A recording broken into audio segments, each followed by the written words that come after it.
Joy Ventilator. Di sini kami akan mempresentasikan hasil diskusi kami mengenai strategi integratif untuk meningkatkan eksistensi dan hubungan konsumen JNE di masyarakat. Langsung saja kita melihat bagaimana kondisi JNE saat ini.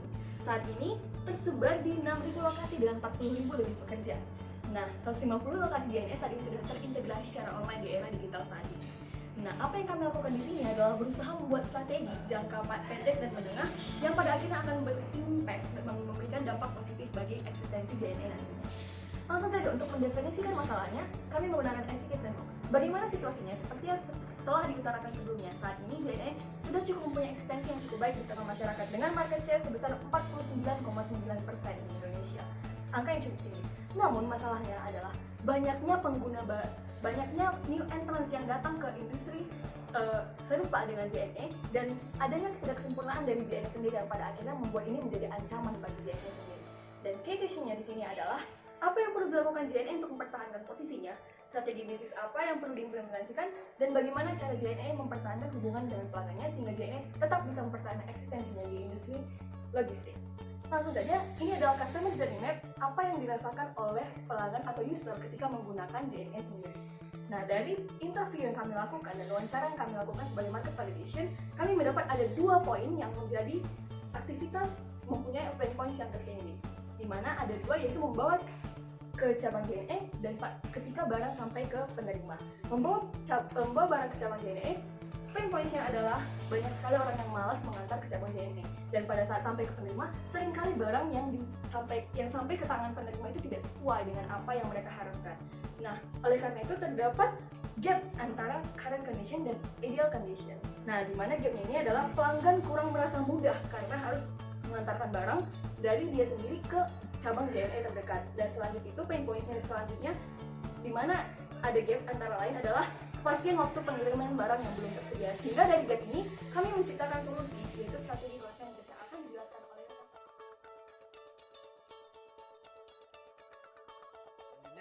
saya akan menjelaskan tentang strategi konsentris dari JNE untuk meningkatkan value yang dikirimkan oleh JNE kepada pelanggan.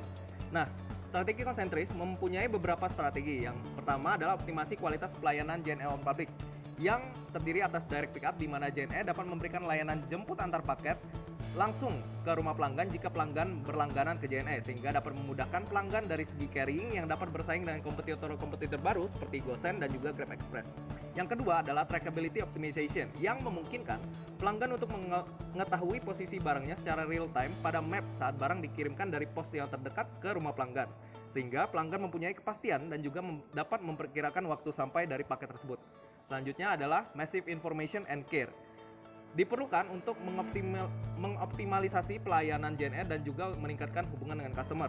Yang pertama adalah care center, di mana pelanggan dapat bertanya secara langsung dengan fitur live chat dan juga terdapat suggestion box untuk menampung aspirasi dari para pelanggan. Yang kedua adalah informative entertainment yang bertujuan untuk mengengage customer melalui platform JNE dengan memberikan postingan 2 arah seperti fun fact maupun mini quiz. Nah, selanjutnya adalah meningkatkan fungsi media digital. Mengingat media digital merupakan meeting point customer dengan JNE pada era digitalisasi ini melalui 1. Website activation untuk meningkatkan fungsi website seperti information entertainment, metode transaksi, suggestion box, FAQ, serta login customer dan lain-lain. Yang kedua adalah mobile apps application melalui peningkatan fungsi live chat dan call dengan kurir, e-wallet, dan juga e-member card dan lain-lain. Yang terakhir adalah social media activation seperti sarana customer engagement yang sangat efektif seperti Instagram, YouTube, Twitter, dan juga dengan postingan dan story yang menarik. Nah, yang terakhir adalah dengan memanfaatkan big data untuk mengamati pattern. Pattern di sini adalah pola kecenderungan kondisi industri saat ini termasuk kompetitor dan juga daya beli pelanggan. Kemudian adalah strategi intensif untuk lebih engage customer dari JNE sendiri melalui 2 strategi utama, yaitu social awareness untuk memberikan value pada customer dan juga culture creation untuk memberikan ekosistem yang berkelanjutan bagi customer. Di mana social awareness dari 3 strategi utama yaitu JNE rebranding, social media campaign, dan juga special partnership. JNE rebranding bertujuan untuk merebrandkan kembali JNE kepada generasi saat ini seperti persona dan juga Jessica yang belum diketahui oleh masyarakat. Dan juga ada social media campaign untuk mengengage customer generasi saat ini juga melalui advertising atau iklan yang dapat menarik empati masyarakat, mini web series atau iklan pada YouTube yang lucu-lucu, dan juga Instagram campaign.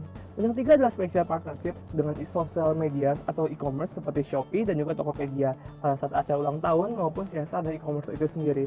Lalu untuk menumbuhkan ekosistem bagi pelanggan, kami memiliki tiga strategi berkelanjutan, yaitu JNE Special Occasion yang berupa JNE ulang tahun yang dimana pelanggan dapat mengupgrade layanan hanya dengan Rp1.000 dan juga JNE akhir bulan. Lalu ada juga JNE Premium yang dapat menargetkan kepada customer kelas atas seperti pengiriman sepatu online, pengiriman sepatu mahal, pengiriman jam mahal maupun atas branded yang dibutuhkan layanan yang lebih aman dan juga lebih cepat. Oleh karena itu, JNE Premium sangat dibutuhkan bagi golongan kelas atas. Lalu yang ketiga adalah tenant appreciation, di mana JNE juga perlu mengapresiasi tenan-tenan yang bekerjasama dengan JNE sehingga dapat memberikan ekosistem yang berkelanjutan bagi JNE.